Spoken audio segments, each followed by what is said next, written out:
Olá a todos! Este vídeo é a quarta e última parte a respeito do livro Beleza, escrito por Roger Scruton. Neste vídeo eu vou apresentar um pouquinho para vocês o que está nos capítulos 7, 8 e 9. O livro termina no capítulo 9, que é bem pequenininho. Antes de mais nada, antes de começarmos a falar um pouquinho sobre o que está nos últimos capítulos deste livro, eu gostaria de dizer a você que está assistindo esse vídeo, você que tem filhos, caso você esteja vendo este vídeo com uma criança ou suas crianças ou filhos adolescentes, se você não julga apropriado que eles vejam obras de arte com nudez, é interessante que você os tire da frente do seu celular agora ou da frente do seu laptop, caso você esteja vendo esse vídeo no laptop, no seu computador. Ou deixe para ver esse vídeo mais tarde, quando as crianças estiverem dormindo ou estiverem longe. Porque é o seguinte, eu vou expor nesse vídeo algumas obras que contêm nudez. Porque não adianta eu somente ler o que o autor disse sobre elas, ou ficar falando para vocês o que está no quadro. E outra coisa, o meu canal não é um canal infantil, não é um canal para crianças. E este vídeo não é um vídeo para crianças. Isso aqui é uma temática que pode ser discutida entre pessoas adultas, pessoas maduras. Bom, é o seguinte...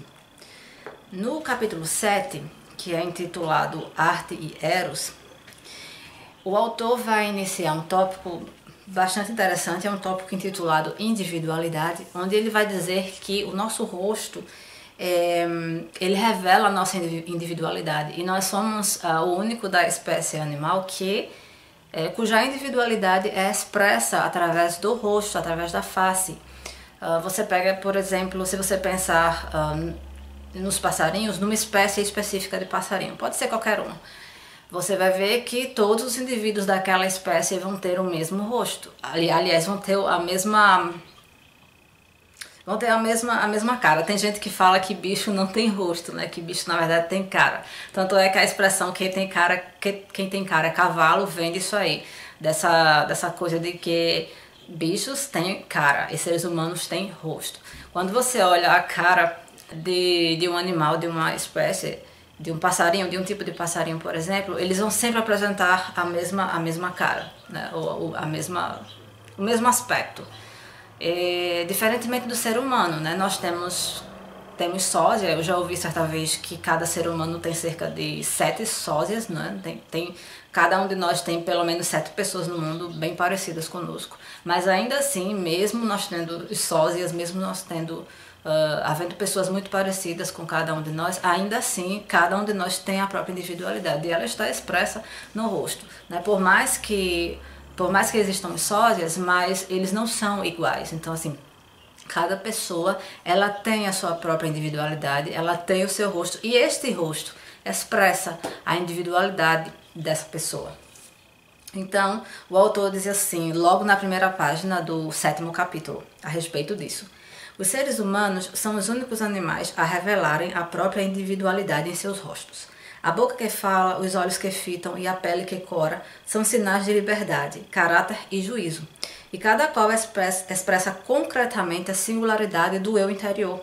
O grande retratista garante que esses pontos altos da expressão corporal não revelam apenas pensamentos transitórios, mas também as intenções de longo prazo, a postura moral e a autoconcepção do indivíduo que neles brilha. Segundo afirmou Kenneth Clark em seu célebre estudo sobre a nudez, a Vênus reclinada marca uma ruptura com a antiguidade que nunca representava a deusa em posição horizontal. Os artistas da antiguidade, eles nunca retratavam a deusa Vênus, né? Se você checar a mitologia grega, você vai ver que Vênus era uma deusa, fazia parte da mitologia grega. A gente sabe que os gregos, eles tinham muitos deuses, tanto tinham os deuses como os semideuses. Hein? Vênus era uma das deusas que faziam parte ali da mitologia grega. E quando os antigos a retratavam, nunca faziam isso, nunca retratavam a deusa de maneira horizontal, ou seja, nunca a retratavam deitada, por exemplo. Ela era sempre retratada em posição vertical, sempre em pé. Né? E essa posição física era uma característica de que aquele ser a ser retratado, aquela criatura a ser retratada, era uma deusa. Então, uma característica de alguém, era alguém, um ser elevado, né? Então, ela era retratada em pé. O nu reclinado revela o corpo não como a estátua a ser venerada, e sim como uma mulher que se deve desejar. Até mesmo na Vênus de Urbino, o nu feminino mais provocador de Tiziano, a donzela atrai nossos olhos para o seu rosto. E esse quadro, Vênus de Urbino, mostra isso, né? A moça está retratada deitada. Se você olhar para o quadro, você vê que a mulher retratada, a personagem retratada, ela está olhando diretamente para você. E o autor continua: a donzela atrai nossos olhos para seu rosto, que por sua vez nos revela que aquele corpo só é ofertado do modo como a própria mulher se oferta, para o amante capaz de encontrar com sinceridade o seu olhar. A todos os outros ele é negado, sendo propriedade íntima do olhar que ali se revela. É não um corpo, mas uma corporificação, para usar a linguagem do capítulo 2. Ou seja, é a corporificação de alguém, né? O seu corpo é a sua corporificação, é a forma como você se apresenta a alguém ou ao mundo. E o corpo é isso, né? É a corporificação de um indivíduo, é a corporificação de alguém, de uma individualidade, de um ser. O rosto individualiza o corpo e o possui em nome da liberdade. Ele se refere aqui ao rosto dessa moça retratada no quadro, condenando todo o olhar cobiçoso como violação. O nu de Tiziano não provoca nem excita, antes conserva uma serenidade desapegada. A serenidade de uma pessoa cujos pensamentos e desejos não são nossos, mas dela. E aí o autor vai na página 161, a título de comparação com esse quadro de Urbino, ele vai expor um quadro. E o título do quadro é O Triunfo de Vênus. É um quadro pintado em 1740. E sobre este quadro de François Boucher, o Roger Scruton vai dizer o seguinte: os nus de Boucher não são individualizados por seu rosto, eles não têm rosto próprio. Todas as mulheres, os seres femininos, têm o mesmo rosto. Estão olhando como que para qualquer lugar, elas não têm individualidade alguma.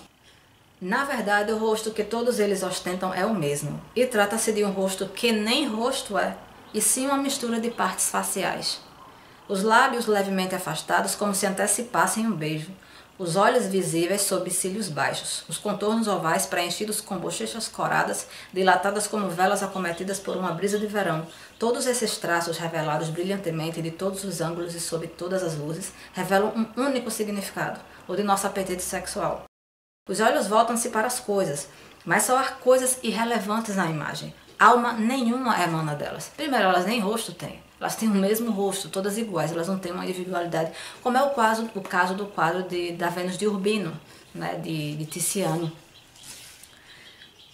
Os olhos voltam-se para as coisas, mas só há coisas irrelevantes na imagem. Alma nenhuma emana delas, nenhum olhar questiona, inquieta ou arrebata. Tudo está fixo na tranquilidade de criaturas que são abstratas demais para tomar posse da vida.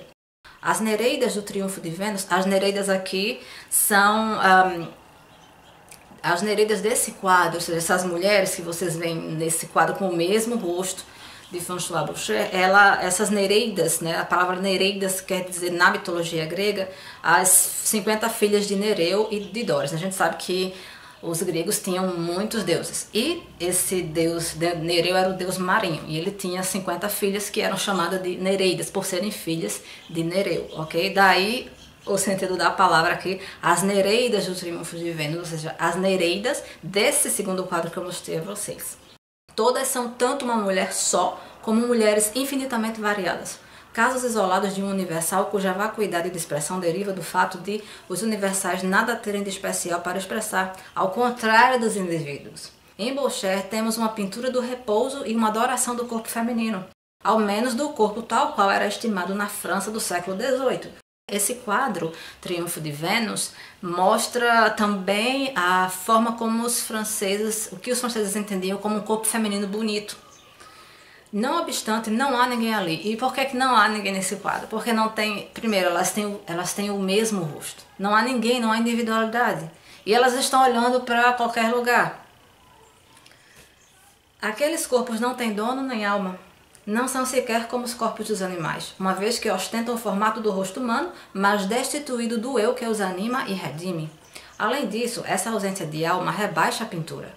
Ela é encantadora, a pintura, o Roger Scruton quer dizer.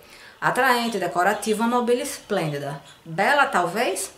Não se pode ter tanta certeza. Ele não considera essa pintura de François Boucher bela, né? Algo belo no sentido de significativo, porque é um monte de corpos todos com o mesmo rosto, sem alma, sem individualidade. Continuando, o autor abre um tópico intitulado Beleza Celeste e Beleza Mundana.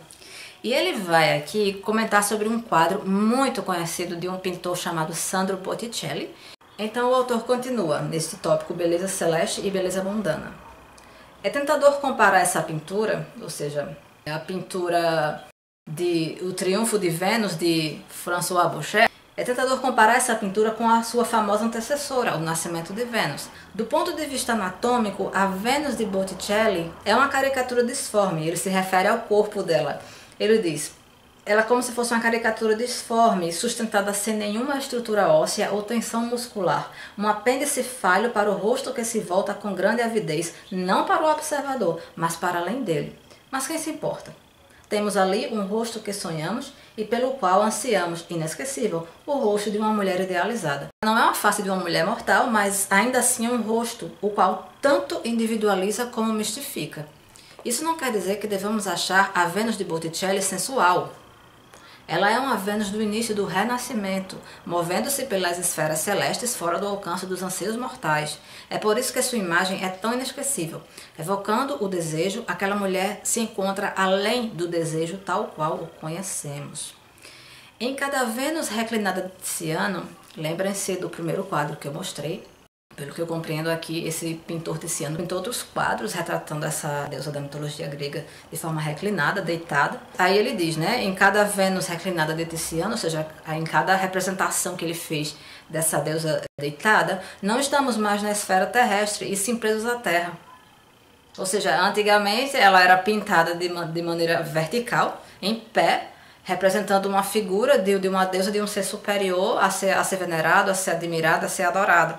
Mas quando o pintor retrata ela deitada, ela já não está mais na esfera celeste, mas sim presa à terra de alguma forma. Muito embora seja esta uma terra de segurança doméstica e paixão conjugal, né? Porque na Vênus de Tiziano ela é retratada numa casa, num lar.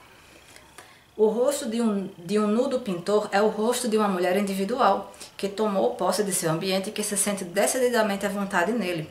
Imersa numa vida que é mais ampla, profunda e inescrutável do que aquele momento, ela reclina em meio aos drapeamentos com a plena convicção de que eles lhe pertencem por direito. Seu corpo nos é revelado, mas ela não o exibe. Em regra, ela não se sabe observada, salvo talvez por um cão ou um cupido, cuja serena falta de vergonha apenas enfatiza o fato de os voyeurs serem incapazes de perturbar uma paz de espírito que é também paz do corpo. Ela não se encontra em estado de excitação nem tem motivos para envergonhar-se. Está em sintonia com seu corpo, uma sintonia que percebemos em seu rosto. A vergonha sexual modifica os contornos do corpo feminino e é revelada tanto no rosto como nos membros, tal como demonstra Rembrandt de modo tão brilhante em sua descrição de Susana e os ancianos. Essa cena vai entender melhor quem conhecer, por exemplo, o 13º capítulo do livro de Daniel, mas esse 13º capítulo do livro de Daniel está na Bíblia Católica. Na Bíblia Protestante, o livro de Daniel vai até o capítulo 12º. Tá? E na Bíblia Católica vai até o 13º, onde nesse capítulo 13º é narrada a história de Susana. E aparece um rapaz chamado Daniel, que há quem acredite que esse rapaz Daniel, muito inteligente, fosse o profeta Daniel. Ou seja, basicamente a história é a seguinte, no 13º capítulo. Susana era uma mulher muito bonita, uma mulher casada, e o marido dela estava fora de casa e ela foi tomar banho e ela estava só. Dois homens começaram a observar Susana e eles começaram a assediar essa mulher. E eles a ameaçaram: se você se recusar a estar conosco, nós vamos te denunciar às autoridades, nós vamos dizer que você é uma mulher adúltera. E naquela época a pena para uma pessoa pega em adultério era a morte, era o apedrejamento. E Susana é presa e ela quase é condenada à morte. E aí, durante o processo de julgamento, um jovem chamado Daniel propõe o seguinte: os dois senhores acusadores fossem interrogados separadamente, a fim de encontrar, se fosse o caso, se realmente houvesse, de encontrar alguma contradição, caso houvesse, né? Caso realmente ela fosse inocente, enfim, para esclarecer toda aquela situação. E aí os dois senhores, eles são interrogados separadamente, E após o interrogatório, acabam descobrindo que eles entraram em contradição. E o que acontece? Susana é libertada, ela acaba escapando de sofrer uma sentença injusta, e os dois senhores, os dois acusadores, pagam uma pena bem pesada. E aí o Roger Scruton faz um comparativo. Coloque esse quadro, né? Imagine esse quadro de Rembrandt, Susana e os Anciãos. Compare esse quadro com a Vênus de Urbino, quadro pintado por Tiziano. E o que é que você vai notar na pintura de Tiziano, na Vênus de Urbino? O corpo não se oferta nem recua. É uma pessoa revelada em sua carne. E, de modo um tanto misterioso, a beleza da pintura e a beleza da mulher ali retratada não são duas belezas, mas uma só. Já a de Tiziano, você vê que ela recua. Está retratando uma cena de uma mulher que está sendo assediada, que foi pega de surpresa na própria casa. Ela reage como alguém, e na pintura de Rembrandt ele retrata isso, ela reage como alguém que está sendo assediada, importunada. Outro quadro também que retrata essa cena de uma mulher, essa mesma cena de Susana, com esses dois homens abusadores, é o quadro da pintora Artemisia Gentileschi, é uma pintora italiana do período barroco, uma pintura muito boa.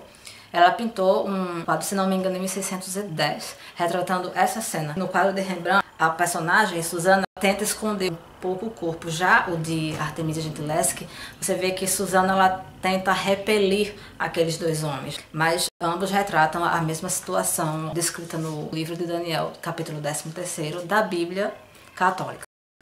Bom, e aí o autor vai falar um pouquinho sobre um tópico intitulado Arte Erótica, na página que começa na página 165. E ele continua falando sobre o quadro de Tiziano, Vênus de Urbino. Em Tiziano, o corpo está à vontade do mesmo modo como estaria se viesse protegido do nosso olhar pelo véu das roupas. É um corpo sob trajes invisíveis. Assim como não isolamos o corpo de uma mulher vestida, não isolamos o corpo de Tiziano do rosto ou da personalidade a quem pertence. Ao pintar o corpo dessa maneira, Tiziano supera sua qualidade lúgubre, isto é, sua condição de fruto proibido. Esse efeito desapareceria se o rosto fosse substituído por um daqueles estereótipos prontos utilizados por Boucher. No quadro de Boucher, esse quadro onde tem muitas mulheres que possuem o mesmo rosto, o rosto aponta para o corpo, que é a sua razão de ser. Então, assim, a pessoa olha para aquele quadro e o centro ali é o corpo, é a carne. Em Tiziano não chega a ser o contrário que acontece, afinal, a emoção do quadro certamente reside no tom da pele, na luz, na suavidade e na promessa da forma feminina em sua plenitude. Porém, ali o rosto permanece vigiando essa forma, garantindo serenamente sua propriedade e afastando-a do nosso alcance. E o que colabora para isso acontecer é justamente o fato de a moça ter um rosto. Trata-se de uma arte erótica, mas de modo nenhum uma arte concupiscente. Vênus não nos é revelada como objeto possível de nosso próprio desejo. Ela nos é negada, integrando-se à personalidade que emana daqueles olhos e ocupando-se de pensamentos e desejos que são só seus. Ele diz que uma arte não pode ser bela e ser pornográfica ao mesmo tempo. Ele diz assim, na página 168. A Vênus de Botticelli não é erótica. Ela é uma visão da beleza celeste, uma visita que advém de esferas superiores, um chamado à transcendência. De fato, ela é autoevidente, tanto a ancestral como a descendente das virgens de Fra Filippo Lippi. A ancestral em virtude de seu significado pré-cristão, a descendente por absorver tudo aquilo que foi alcançado pela representação artística da Virgem Maria como símbolo de carne imaculada. A reabilitação pós-renascentista do desejo sexual fixou as bases da arte genuinamente erótica, que mostraria o ser humano não somente como sujeito e objeto do desejo, mas também como indivíduo livre, cujo desejo é uma mercê concedida conscientemente. No entanto, essa reabilitação do sexo nos fez levantar aquela que se tornou uma das questões mais importantes para a arte e para a crítica de nossa época, a da diferença, caso de fato exista uma, entre a arte erótica e pornografia. A arte pode ser erótica e também bela, como a Vênus de Tiziano. Contudo, não pode ser bela e também pornográfica. Ao menos é nisso que cremos. E é importante descobrir o porquê. Ele vai colocar um quadro aqui do pintor François Boucher, outro quadro dele, um quadro intitulado Odalisca Loira, pintado em 1752. Roger Scruton vai dizer que o autor tem uma intenção artística diferente nesse quadro. Não há motivo algum para a pose que a Odalisca adota na imagem. Se você observar, realmente não há motivo nenhum para ela estar daquele jeito. Apenas ela está ali, sem olhar para nada em particular, ocupando-se tão somente do ato que contemplamos. O lugar do amante está vacante, ou seja, não há, nem o rapaz está ali. E o lugar do amante está vacante e espera ser preenchido. E todos vocês são convidados a fazê-lo. Mas aí ele diz que há diferenças, por exemplo, entre esse quadro, a Odalisca Loira, e, por exemplo, fotos numa revista que ele chama aqui The Sun. É uma revista, eu acho que ela é uma seção, segundo ele, do tabloide inglês The Sun, apresentada na terceira página, destinada a publicar a cada edição uma foto de uma modelo nua. Quando ele compara esse quadro Odalisca Loira com a terceira página da seção do The Sun, ou seja, com a página de uma modelo nua, ele diz o seguinte, que tem uma diferença, mesmo que esse quadro de Boucher ultrapasse os limites da decência, que é o que ele diz, né? Tem uma diferença ainda assim entre esse quadro e a foto de uma modelo nua.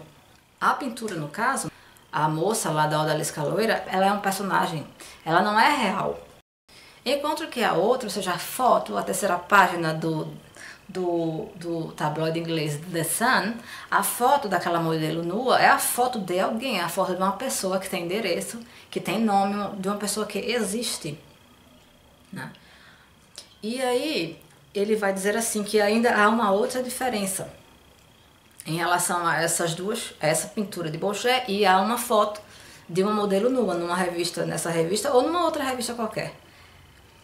Para apreciarmos o efeito almejado pela pintura de Boucher, por uma pintura como essa, a Odalisca Loira, não precisamos saber sobre a Odalisca nada mais do que aquilo que a imagem nos revela. A gente sabe que é uma personagem, a gente olha para ela, a gente não sabe o nome dela, a gente não pensa, não, essa é a pessoa tal, que trabalha no lugar tal, que tem endereço tal, né? E que faz e exerce esse tipo de trabalho. Ela é um personagem. Ninguém é degradado pela pintura de Boucher, uma vez que não há ali ninguém real.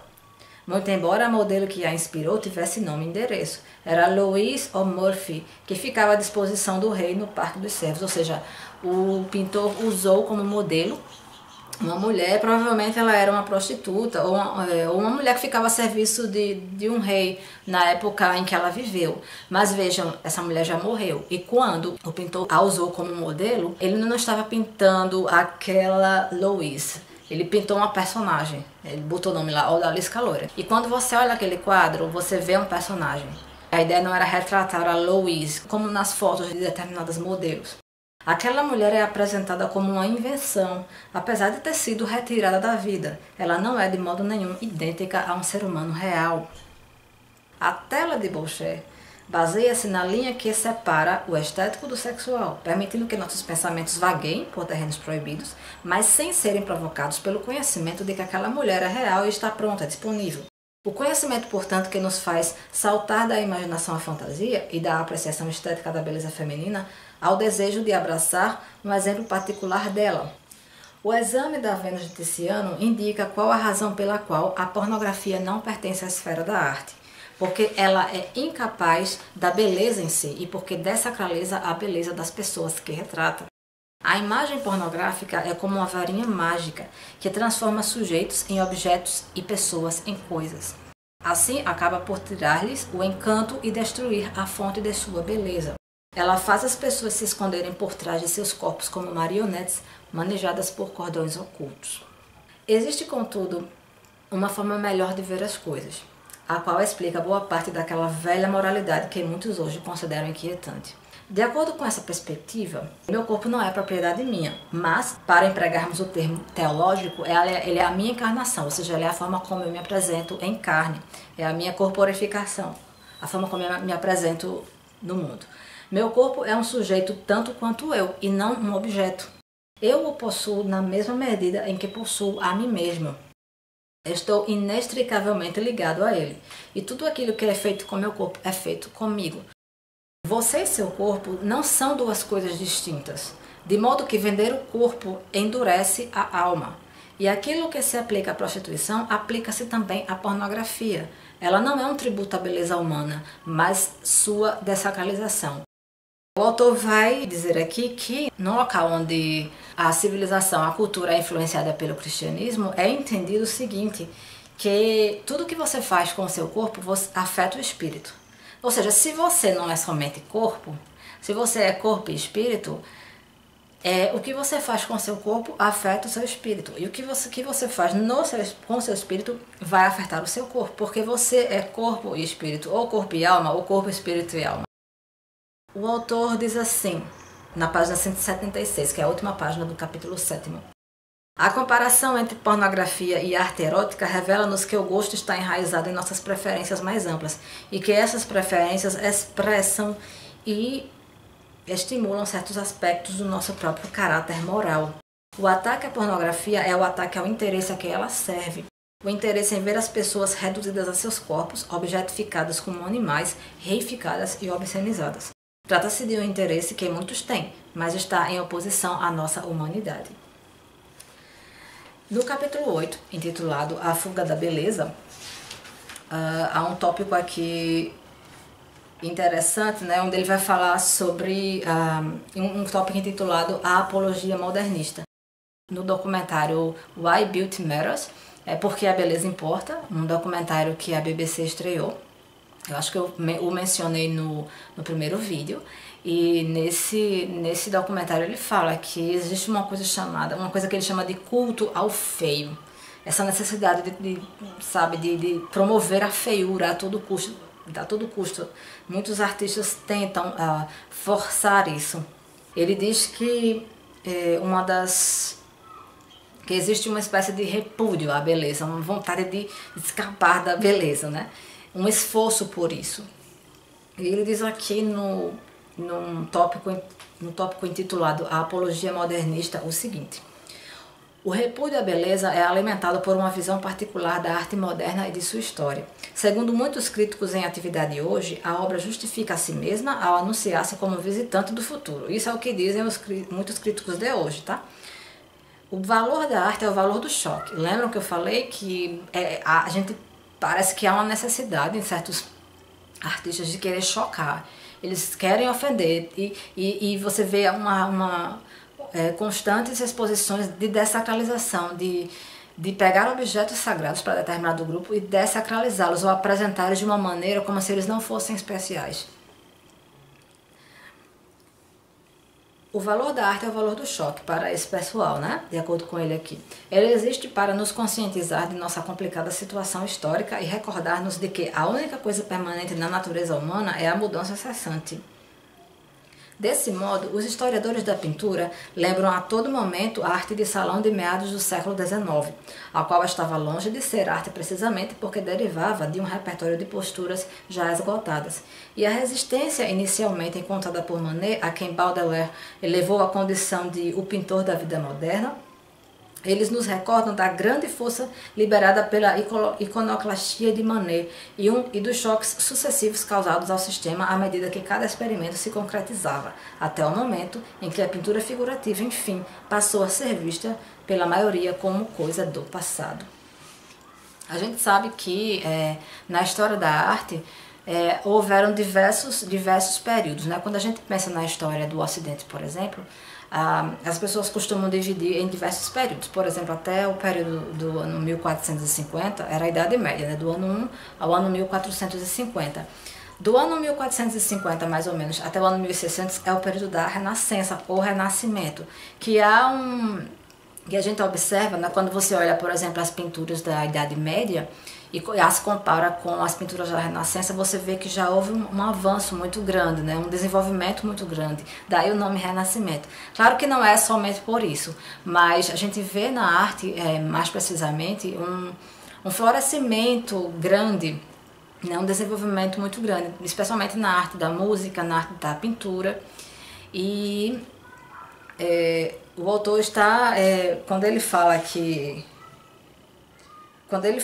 por exemplo, que essas pinturas figurativas elas passaram a ser vistas como coisa do passado, é porque com o tempo certas formas de produzir arte eram consideradas ultrapassadas. Então os artistas iam tentando encontrar novas formas.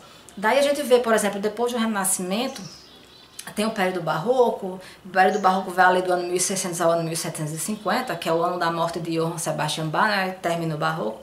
E depois vem o classicismo, aí vem o romantismo ali mais ou menos em 1810, vai até mais ou menos 1910, e vem o modernismo, enfim, com todas as suas...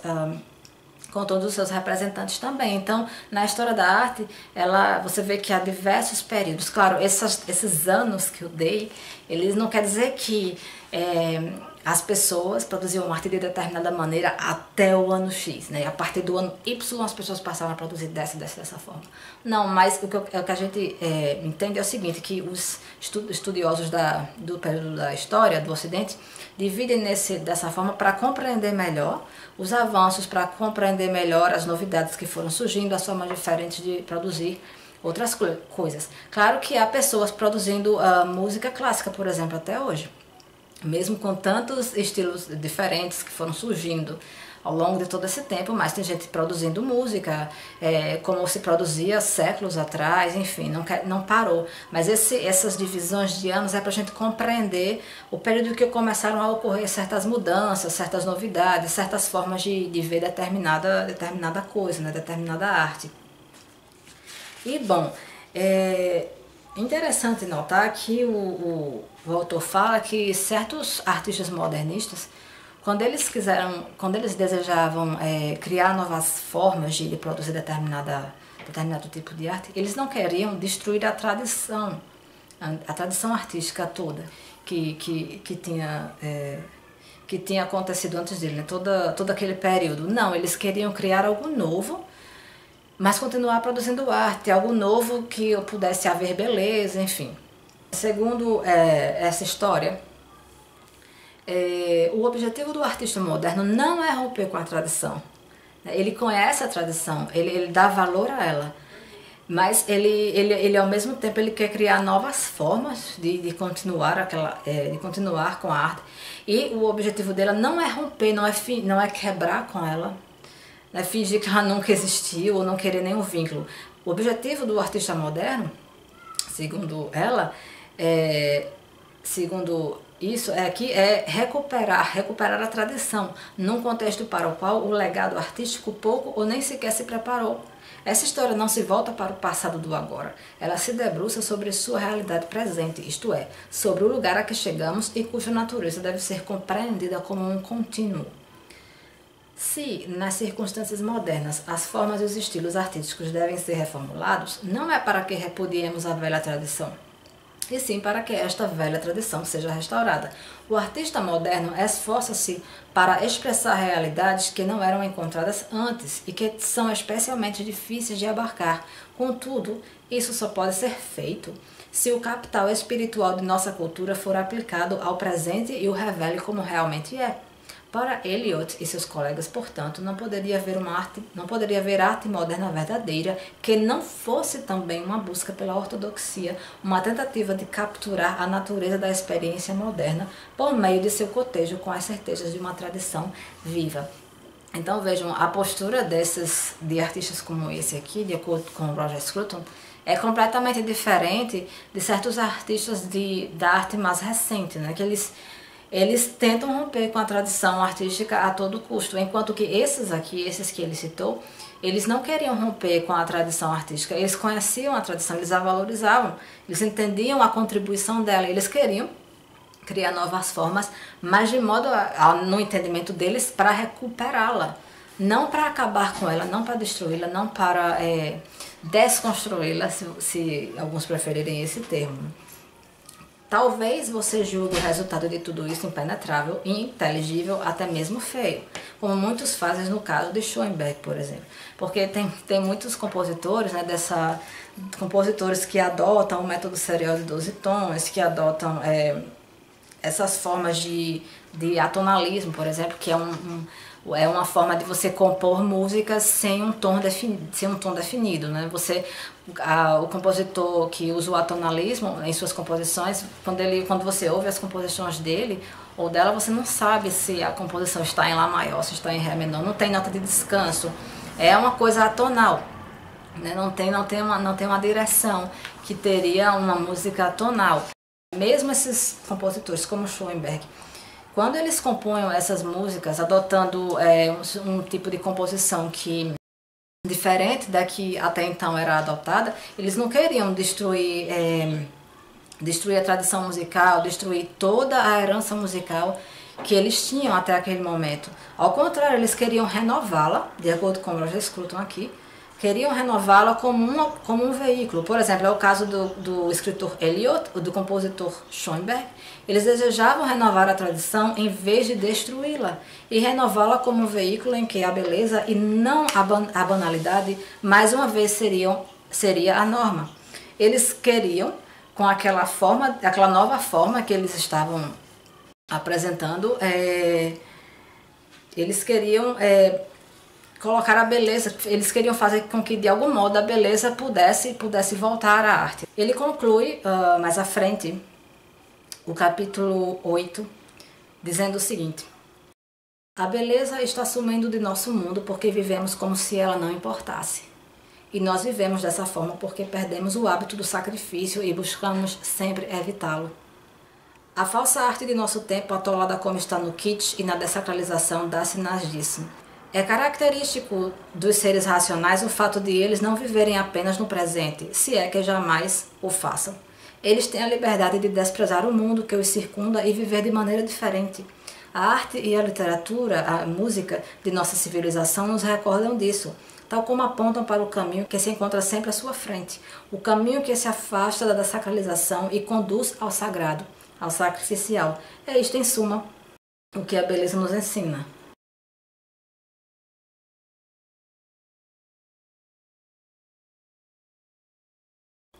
Bom, agora a gente vai para o capítulo 9, né, o último capítulo, intitulado Reflexões Finais.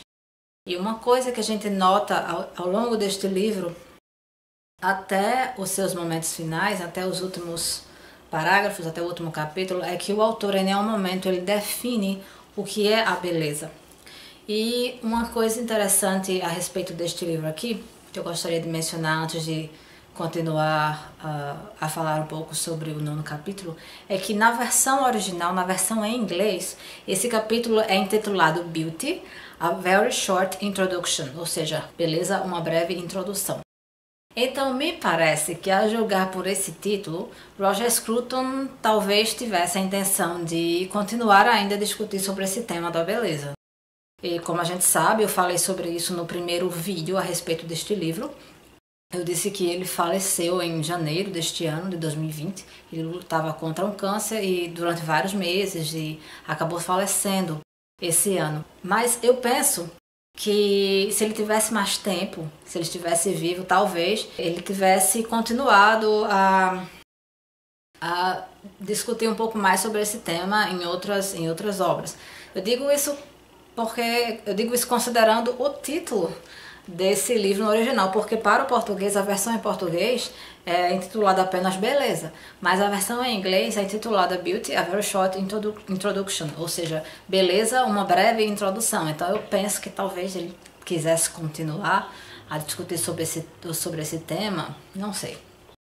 Bom, ele diz assim, ele faz uma citação de uma definição de uma pessoa chamada Alberti.